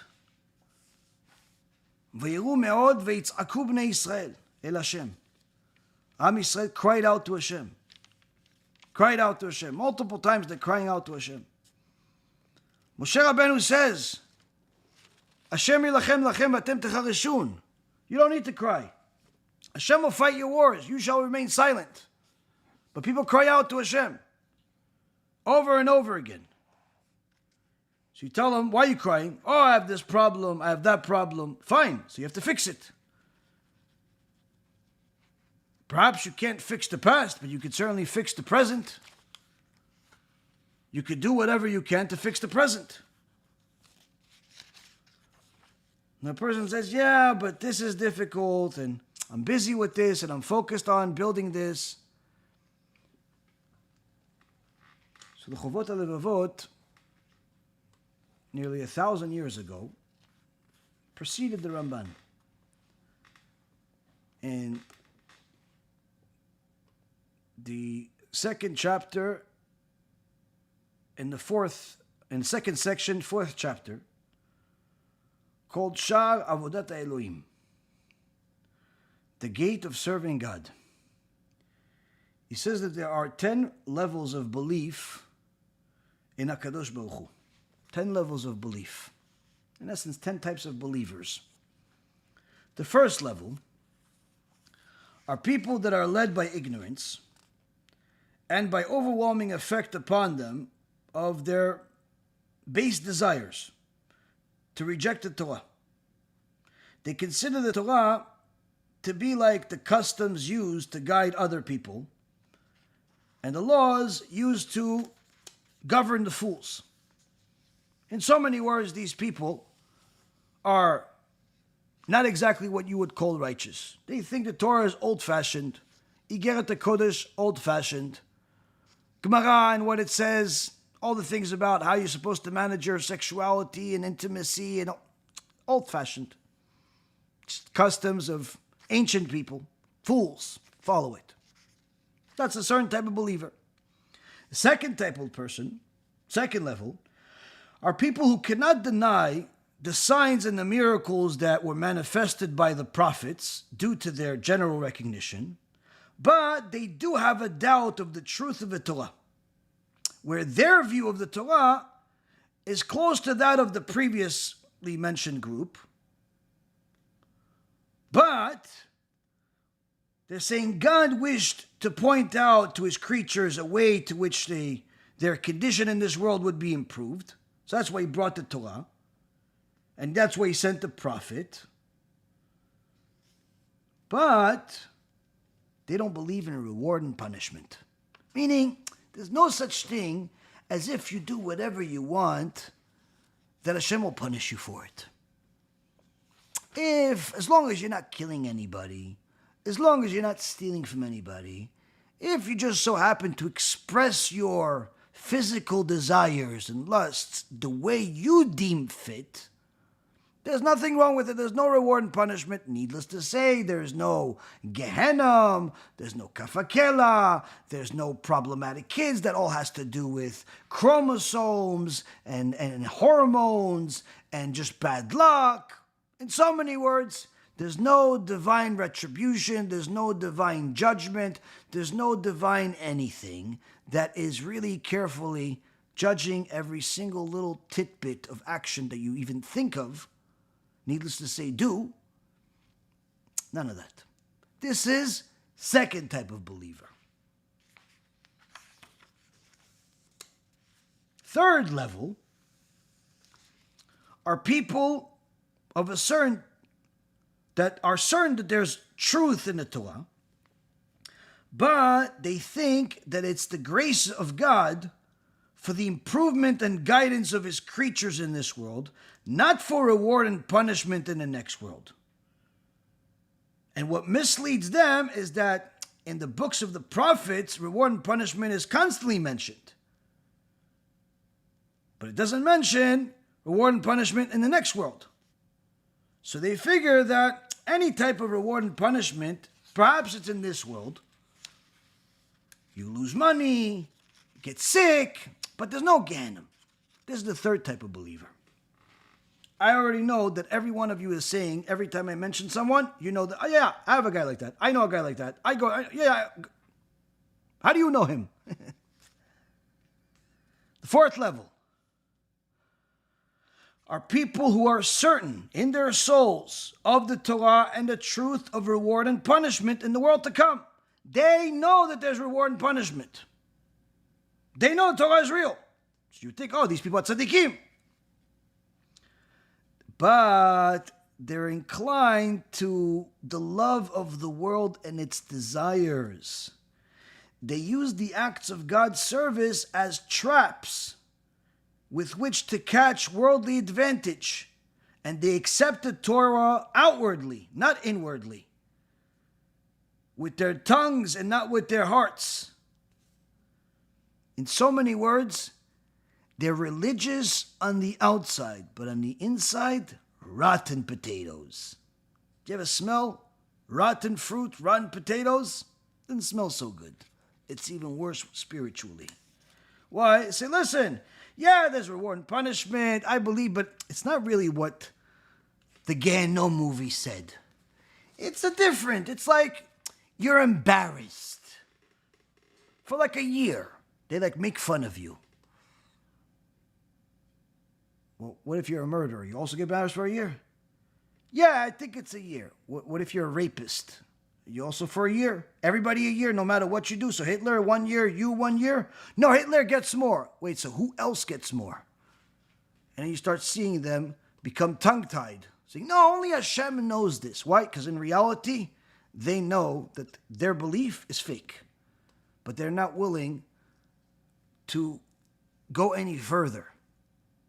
Why? It's the connection to the desires and the love of the world, of this world, that keeps them where they are spiritually. That's the 4th level.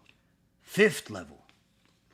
People who are convinced on all of the points we've mentioned in regards to the Torah and the truth of reward and punishment in the world to come, but their souls incline them to love the world, and they accept the Torah, but their aim is in doing so to gain reward from God, as well as praise and honor from human beings in this world.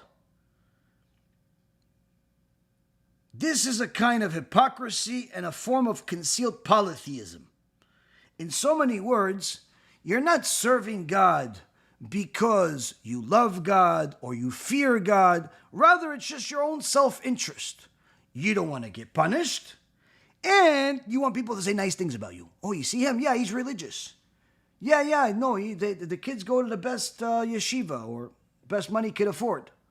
And you say, yeah, they're.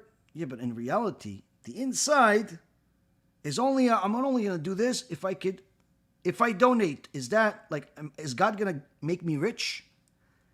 If I help you, are you going to do that thing I asked you to do? Everything is with self-interest. In so many words, they've turned the Torah into a business while believing in it, while being religious. He's not talking about secular people here. 6th level. People who in their actions aim at the reward from the Creator in this world alone, because of their love for the world and because they prefer its delights, and they fail to understand that the reward hereafter in its bliss. In so many words, all they want is this world. We've heard some of the heretics say that everything in this world is just for the sake of bringing God to this world. Don't worry about heaven. There's nothing in heaven. We've heard this from heretics.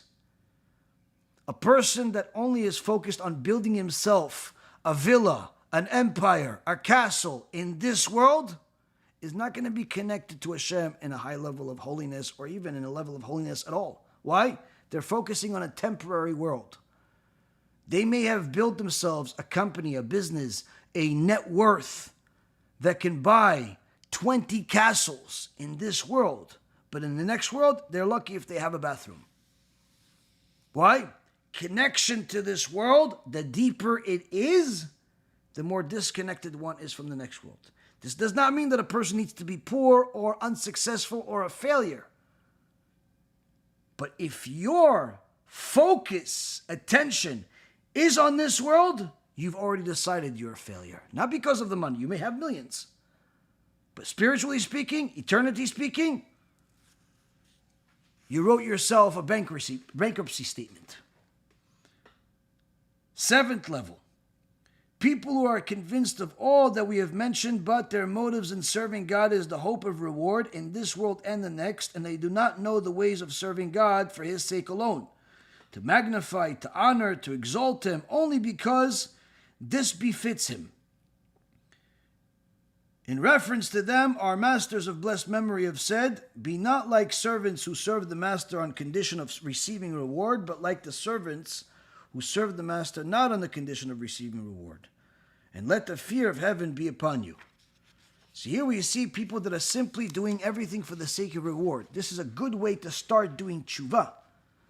But after a person has already done tshuva for some time, they can't just make the reward the only driving focus of their serving Hashem. They have to elevate their connection to Hashem to something even higher, where they're serving Him for the sake of serving Him, because He is the King. It's an opportunity for me to even serve Him in the first place. But this takes time. This cannot be the first day of tshuva, even though some people think it is. So, even that, again, is not that, it's not bad. They're not secular people, but they haven't gotten to their goal yet. 8th level, people who are certain in their souls of all that we have mentioned, but who assume that the service of God out of fear of punishment in this world and the next. In so many words, they only serve Hashem because they're afraid of punishment. This too, again, makes them religious, but they haven't gone to the highest level of where they can be. We're not talking about the biggest tzaddikim in the world. We're talking about people of where everybody can get to. Everybody can get to. Technically, everybody can become a tzaddik. But the point is that even standard, to just serve Hashem just because you're afraid of punishment, and no worry about reward, no worry about loving Hashem, no worry about serving Hashem and exalting Him, and Zeh li ve'anveu, like it says in this week's parasha, this is my God and I'll glorify Him, like simply only concerned about punishment is a great way to start, but not to stay that way forever. Person has to elevate themselves. Certainly these are better. The last two are much better than the people before them that are materialistic, that only care about this world, only care about building their castle here and not really so aware or even focused on their eternity. At least these are connected to Hashem. But the point is that we see here that everyone has a place. 9th level, people who believe in the Torah and the reward for its observance, and the punishment for the non-observance in both worlds. Their intent in serving Hashem is for His sake alone, because this befits Him. But they do not guard themselves against the things that are detrimental to this service. The damage creeps in, and they know not from where it came. So here we see that a person can get to a high level, but they're serving Hashem because they love Him, they fear Him, they worry about reward in this world and the next world, punishment in this world and the next world. They have all the right hashkafa, except they're not careful in putting themselves in harm's way, either by going to places that are inappropriate, befriending people that are inappropriate, thinking, oh, I'm going to a business meeting in Las Vegas. I'm going to meet a network over there. You do realize you should not go, right? No, it's business. It could be for marriage for all I care. It still should not be. Why? Number one, you could do business elsewhere. Number two, it's not really marriage. Number three, the people you're going to associate with are not going to get you closer to Hashem. If anything, they're going to get you further from Hashem in a place that is literally the epitome of Sodom and Gomorrah. And you're just going to go over there thinking you're going to walk into fire and stay unburned. You're not being careful. You're not being careful. And people that are not careful, eventually they get hurt. It may not happen now. It may have not happened yet. But don't think that the Yetzer Hara is sleeping at the wheel. They're just simply cooking you.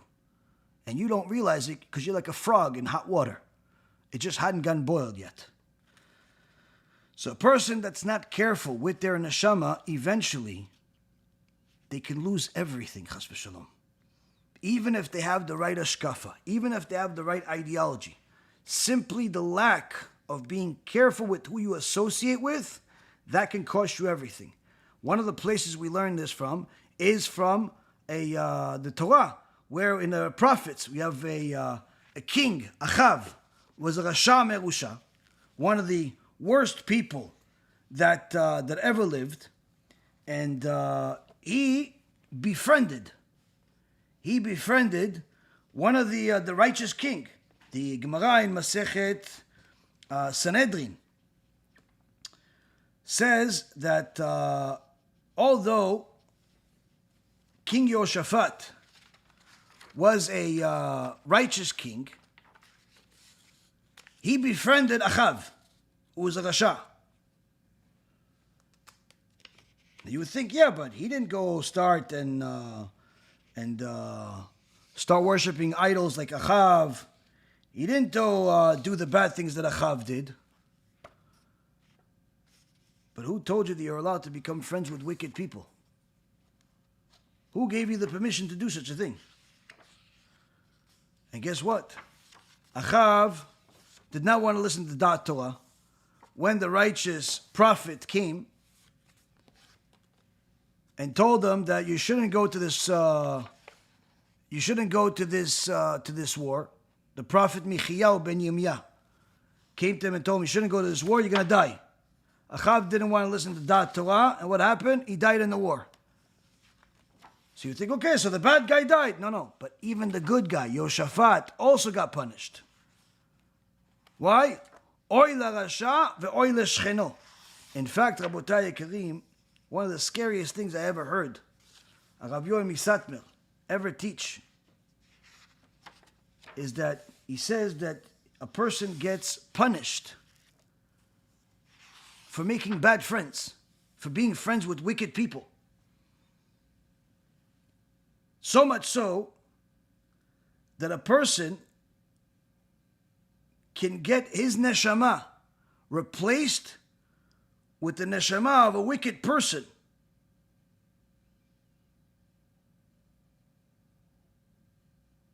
Or even the neshama of a non-Jew. For what? For befriending a Rasha, for befriending a wicked person. This is also, the Magen Avraham says, this is why, in the name of the Mekubalim, this is one of the reasons why we every day we wake up and we say, Baruch Shelo Asani Goy, Baruch Shelo Asani Eved, Baruch Shelo Asani Isha. Why do we keep these blessings every day? Because if a person did something bad, befriended a wicked person, their neshama goes up to Shamayim, says to Hashem, listen, I don't want to come down. Why? This guy just became a friend of a pedophile. This girl just became a business partner with a rapist, with an idol worshiper, with an atheist. I don't want to come down. Hashem says, you know what? I agree with you. Let's give her a neshama of one of the idol worshippers like her friend is. So they could be two idol worshippers friends together. Yeah, but until now she was keeping Shabbat. Yeah, but who told you you should be friends with the idol worshipper? Yeah, but until now that he was eating kosher. Yeah, but who told you that you should become friends with an atheist? The Magen Avraham says, literally, exactly what Rabbeinu Yoel Misatner says, many years before him, but he gives even more details. So now we see what Rabbeinu Bachya said 1,000 years ago, many years before both of them. When he said a person can have the right ashkafa, can have the right ideology, can watch Rabbi Reuven on the internet and even come to lectures, but they're not careful with where they go, who they talk to, who they do business with, the sins, the desires. Listen, as long as I don't kill people and I don't do some of the stuff you talk about in the, on the lectures, I'm okay. Rabbeinu Bachya says those people, literally, they can have the right ashkafa, but the next day they can have a neshama of an idol worshiper. Why? Punishment. Now certainly you can fix that. Do tshuva, Hashem will give you back the good neshama. But it's painful. It's not easy. It's not easy. Tshuva is never easy. It's never meant to be. The 10th level are arrogant, are people who are certain in the truth of the Torah and of all that they are subject to in the way of reward and punishment in both worlds, who have awakened from their neglect and recognize in their hearts what they owe the Creator for His great favor and kindness towards them. They're not preoccupied with reward and punishment. Rather, they hasten to service of Hashem for His sake alone. to magnify and exalt him with longing and wholeheartedness on the account of their knowledge of him and their grasp of his meaning. This is the highest of the levels among the people of the Torah. It's the level of the prophets and the tzaddikim, who are completely devoted to God. Here we see, Rabotai, Rabbeinu Bachya giving us a map, giving us instructions, giving us a blueprint. You want to know how Rabbi Eliezer ben Holkinos got to such a level, spiritually, intellectually. He simply got to that 10th level of devoting himself to Hashem wholly, 100%. Then you can say, okay, but I'm not Rabbi Eliezer ben Holkinos. Sure, everyone knows you're not. And you're not going to be. But you don't have to be the first guy, or the second guy, or the third, or the fourth, or the fifth people that simply were disconnected from Hashem even while you were religious. Only thought about building a castle in this world, building a building with your name on it. Rabbi Chaim Volozhin says that most rabbis in his generation, needless to say, the generation that we're in right now, he says the Erev Rav. How do we know? They want to build a building for their own name, not for the name of Hashem. Sometimes you see people act religious for their own name, for their own reputation, not for their connection to Hashem or servitude. So you don't have to be that guy either. Certainly every person that is watching this, that is understanding the words that are coming out of my mouth, may not be able to get to Rabbi Eliezer ben Holkinos, may not be able to fulfill everything that the Ramban says, may not be able to even understand what Ima Shalom was happy to live with. But you also don't have to go to the other extreme. You could certainly get better from wherever you are today. Because if we consider all of the benefits, we see that the benefits are fantastic. But as it always is the case, if we consider the downside of not doing it, of ignoring it, and simply becoming one with the society that we have today of deformed mentality, spirituality, and otherwise, the consequences are something that no one wants to deal with. No one wants their kids to have any type of spiritual problems, physical problems. No one wants to have their son tell them, I think I'm a girl, or their daughter, I think I'm a boy. No one wants to think of a different woman and feel even the need to think of a different woman while they're with their wife. No one wants to think of a different man while they're with their husband. No one wants the kids that come from adultery, whether it's actual adultery or it's psychological. No one wants these things. Even the people that have somehow found a way to cope with it. No one wants it. No one wants to be in a problematic relationship. No one wants to be in a relationship where there's no sanctity, where it's literally only physicality and they're just like horses and cats. No one wants that. Perhaps they never knew that there is something better available to everyone. Requires more effort, requires more focus, requires less you physically, more you spiritually, intellectually, without turning this into some meditation activity. There's still a physicality involved in intimacy. But it's not just about the physicality. There's simply more to you than just your body. If you start thinking that way, the fruits will certainly look better. And I think you'll agree they'll smell better too. Be'ezrat Hashem, this too will inspire each and every single one of us to, at the very least, elevate ourselves more than today. Kedoshim tiyu ki kadosh ani. You be holy because I am holy, is what HaShem said to us. He didn't say you have to be the highest. You all have to be like Moshe Rabbeinu. But he certainly commanded all of us to at least aspire to be better. BeEzrat HaShem, we succeed. Thank you very much for learning with me. And BeEzrat HaShem, we'll learn again together soon to elevate each and every one of us closer and closer to HaKodesh Baruch Hu. Kol tu, bracha b'atzlacha.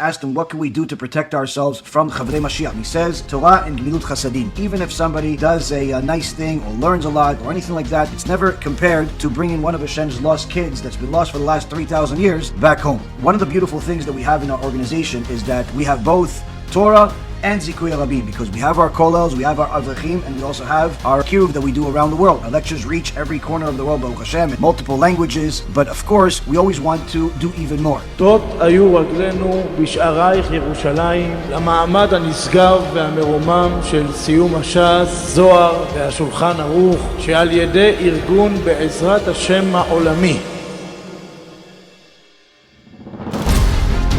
יכול להיות שעכשיו אנחנו נשמע את השופר של המשיח. נמצא איתנו כאן האורח מפלורידה, יושב ראש הארגון, מזכה הרבים, הרב ירון ראובן. בעזרת השם כולנו נעשה ונצליח ונגדל בתורה ונזכה את הרבים ונעשה כבוד שמיים כמו שצריך. אתם עמלי התורה, תמשיכו, תהיו אור גדול. שמע ישראל, אדוני אלוהינו, אדוני הזדמנות שאני מברך את הרב ירון ראובן שהוא זכה את הרבים ומחזיק תורה בעם ישראל בארץ וגם בתפוצות. אשריו ואשריך כה שימשיך עוד לעשות כאלה וכאלה. זכות גדולה מאוד שהוא מחזיק תורה בעם ישראל. טוב, ש"סים נוספו הערב לעם ישראל לכבודה של תורה, להרמת קרנה של תורה, וכל הדברים הללו ברוך השם הודות לידידנו יושב ראש הארגון שעוד לא ידע את ההפתעה שתכננתי לו. While we have kiruv work that we've done throughout the whole year, we also have the Torah that we're constantly producing more and more of, and last but not least, the chesed to feed the poor people in Israel. A very special thank you to all our amazing guests who show real Ahavat Israel by taking the time out of their busy schedule and sharing their ups and downs with us, all for the sake of Am Yisrael. ארגון בעזרת השם הולך לחלק מאות סלי מזון בכל רחבי הארץ. One of the big things that we have, aside from this campaign, you probably see this poster or something similar to it, is also we published some of the recent results that we have, or at least up to now, of the organization. And one of the reasons why we do this each year is because we want to make sure that our partners, our donors, our Talmidim know where their money is going. Unlike everybody else that, says a lot, does a lot, we want to show you what these results are. I can tell you from my experience and a little bit of knowledge about the whole Torah world, I don't know of anybody else, any other organization on planet Earth that produces dollar for dollar what we've produced over these last few years. This is nothing to be arrogant about. It's simply siyata bishmaya, HaKodesh Baruch Hu helped us. We made every sacrifice that we can possibly make in order to make it happen. Producing nearly 300 films, publishing 32 books, our own books, giving out 154,000 books for free. Giving out 154,000 books is not a cheap endeavor. Anyone that wants to do such a thing has to be completely committed to HaKodesh Baruch Hu, to his children, and most importantly, to have bitachon in HaKodesh Baruch Hu and his Torah. We also have fed over 160,000 people over these last several years. Each year, during Pesach, the high holidays, throughout the year, we help a lot of people eat, help make sure that they have groceries, food, all types of things. And you guys have seen many of the videos that are that we've produced over the years to actually show you the people that are getting this food.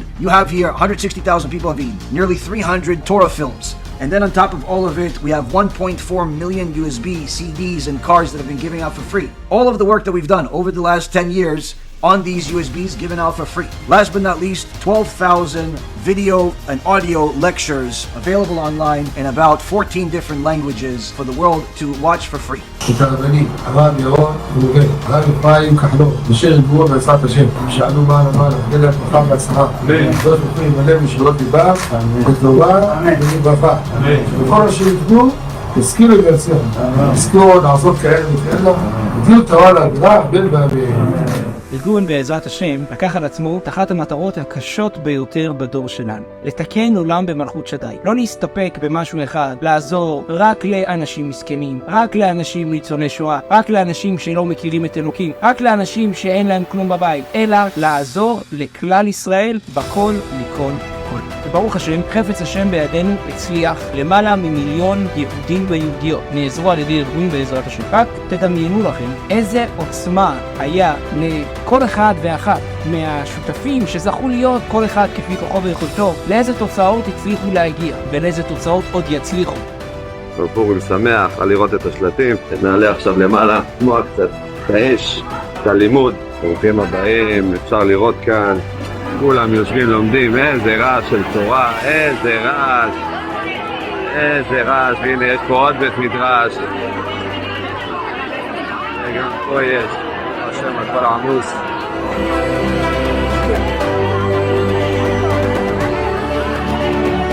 פורים שמח, פורים שמח.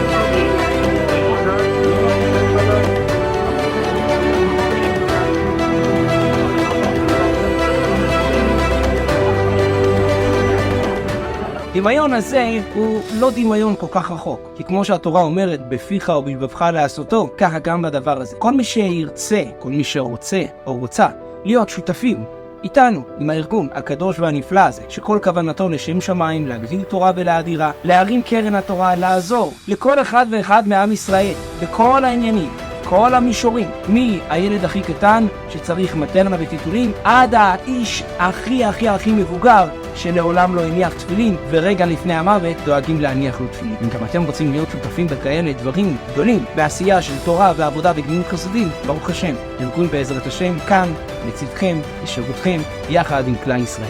כמעט 1.5 מיליון דיסקים, דיסקונקים שחילקנו, כל הדברים האלה בחינם, יותר מ-12,000 שיעורים. אז כל הדברים האלה, מתי שבן אדם רואה כמה ההשקעה שלו, אם זה בבתים, מניות, בכל מיני דברים, והוא רואה שהמניה עלתה 10% במקום אחד ו1,000% במקום שני, אז הוא מבין איפה להשקיע פעם הבאה. ואותו דבר פה, יש הרבה אנשים שברוך השם צופים את השיעורים שלנו, שיעורים של הרב אפרים, שיעורים של הרב שרבית ושאר הרבנים בארגון, ועכשיו זה הזמן להיות שותפים בדבר הגדול שאנחנו עושים ברוך השם. After somebody dies, their neshama naturally feels like it needs to be cleaned and like it needs to go to Gehenom to go and clean itself so it could feel better after. And one of the reasons why we do this, why we show these numbers, is because we want to show everyone what we've done to give you an indication of what we can do in the future. So this is the time where we need as much of your help as possible to push yourself more than you typically do. If you typically donate a couple $100, donate 1,000.